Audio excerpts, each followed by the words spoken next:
বিসমিল্লাহির রহমানির রহিম। সর্বপ্রথম আমি মহান রব্বুল আলমীর কাছে শুকরিয়া আদায় করতেছি যে ওনার মেহেরবানিতে আমি আজকে এখানে আপনাদের মাঝে। এরপরে আমি স্মরণ করতেছি 24-এর গণ অভ্যুত্থানে, ছাত্র জনতার গণ অভ্যুত্থানে নিহত শহীদদের এবং তাদের শোক সংগত পরিবারকে, যাদের ত্যাগের বিনিময়ে আমরা একটা নতুন স্বাধীন দেশ পেয়েছি। তারপরে আমি সেই সমস্ত যোদ্ধাদের এবং ছাত্র জনতাকে স্মরণ করছি যারা এখন হসপিটালে শয্যাশায়ী, কেউ পঙ্গুত্ব বরণ করেছে, কেউ তার চোখ হারিয়েছে। আমি তাদেরকে স্মরণ করছি কৃতজ্ঞচিত্তে এবং তাদের যাতে মহান রব্বুল আলামিন দ্রুত সুস্থ করে দেন, এটা মহান রব্বুল আলামিনের কাছে কামনা করতেছি। এবং যারা মারা গেছেন তাদের আল্লাহ বেহেশতে নসিব করুন। আজকে আমি এখানে উপস্থিত হয়েছি, আপনারা বুঝতেই পারতেছেন, এই শহীদদের রক্তের উপর দাঁড়িয়ে আমাদের এখানে আসা একটাই উদ্দেশ্য, দেশকে নতুনভাবে গড়া। আমি পটুয়াখালী বিজ্ঞান ও প্রযুক্তি বিশ্ববিদ্যালয়ে সকল পর্যায়ের শিক্ষক, ছাত্রছাত্রী, কর্মকর্তা কর্মচারী, এলাকায় এই বিশ্ববিদ্যালয় ক্যাম্পাসকে ঘিরে যারা ব্যবসা করেন এবং এই বিশ্ববিদ্যালয়ে ক্যাম্পাসের চারপাশে যে গ্রামবাসী আছেন তাদের সবার সহযোগিতা কামনা করতেছি। বিশ্ববিদ্যালয়ে শিক্ষা এবং গবেষণার মান উন্নয়নে কারো একার পক্ষে সম্ভব হয়ে উঠবে না। আমি আপনাদের সবার সহযোগিতা চাই এবং আপনাদের সবার সহযোগিতা পেলে আমরা এই বিশ্ববিদ্যালয়কে বিশ্বের বুকে একটি সুন্দর বিশ্ববিদ্যালয় হিসাবে এবং বিশ্বের র্যাঙ্কিংয়ে আমরা যাতে নিয়ে যেতে পারি, এর জন্য আমি সকল পর্যায়ের শিক্ষক, ছাত্রছাত্রী, কর্মকর্তা কর্মচারী সবাইকে আমি অনুরোধ করব, আমরা আসুন, আমরা হাতে হাত মিলিয়ে এই শহীদের রক্তের কথা না ভুলে আমরা সবাই একত্র হয়ে কাজ করি। আর আপনারা জানেন, ফ্যাসিস্ট সরকারের আমলে যত ধরনের অনিয়ম দুর্নীতি হয়েছে, এটা অবশ্যই তদন্ত হবে এবং সেই তদন্তের ভার আমাদের সরকার মহোদয়রা নেবেন।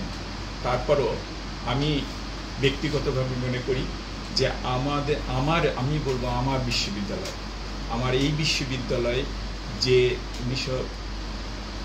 2009 থেকে 2024 পর্যন্ত যেই সকল অনিয়ম হয়েছে, আমরা চেষ্টা করব সবার সহযোগিতায় একটা তদন্ত কমিশন গঠন করে এর সুষ্ঠু এবং সুন্দর নিরপেক্ষ তদন্ত প্রতিবেদন আমরা বাংলাদেশ সরকারের কাছে পৌঁছাতে সক্ষম হব যদি আপনাদের সবার সহযোগিতা পাই।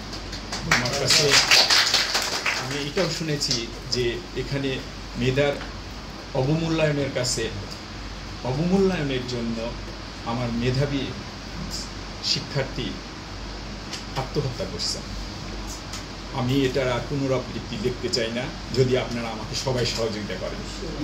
আমি আপনাদের ছেলে, আমি আপনাদের মতোই একজন গ্র্যাজুয়েট।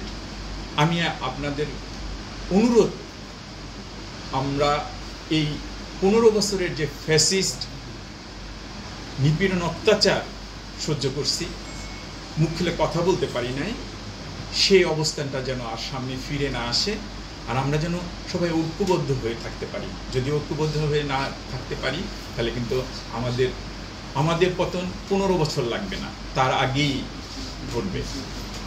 আপনাদের সবার সহযোগিতা কামনা করে আমাকে সবাই সহযোগিতা করবেন, এই আশাবাদ ব্যক্ত করে আমি শেষ করছি।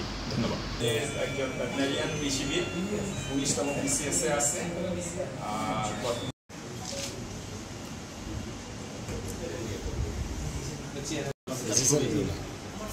আপনার এটাও শুনেন, আমি একটা কথা বলি।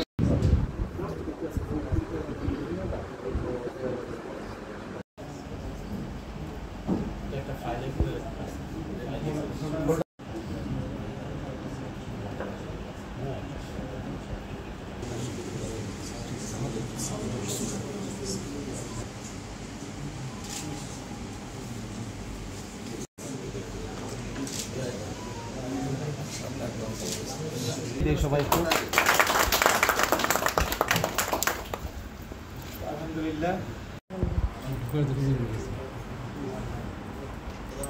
সমস্ত আশা করছি আমরা সামনের দিনে ভালো কিছু করব। আমাদেরকে অভিনন্দন জানাই। আমার ফ্যাকাল্টি অফ ম্যানেজমেন্ট ছাত্র উপদেষ্টা দায়িত্ব ওদেরকে অভিবাদন জানাচ্ছি। আমি প্রফেসর ডক্টর মোহাম্মদ আতিকুর রহমান। এবং এটা শুধু দেশীয় না,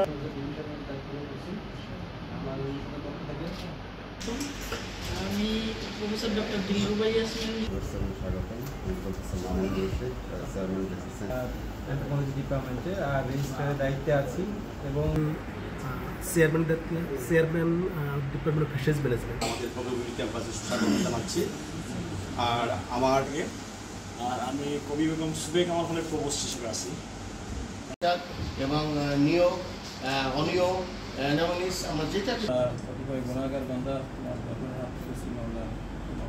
আমাদের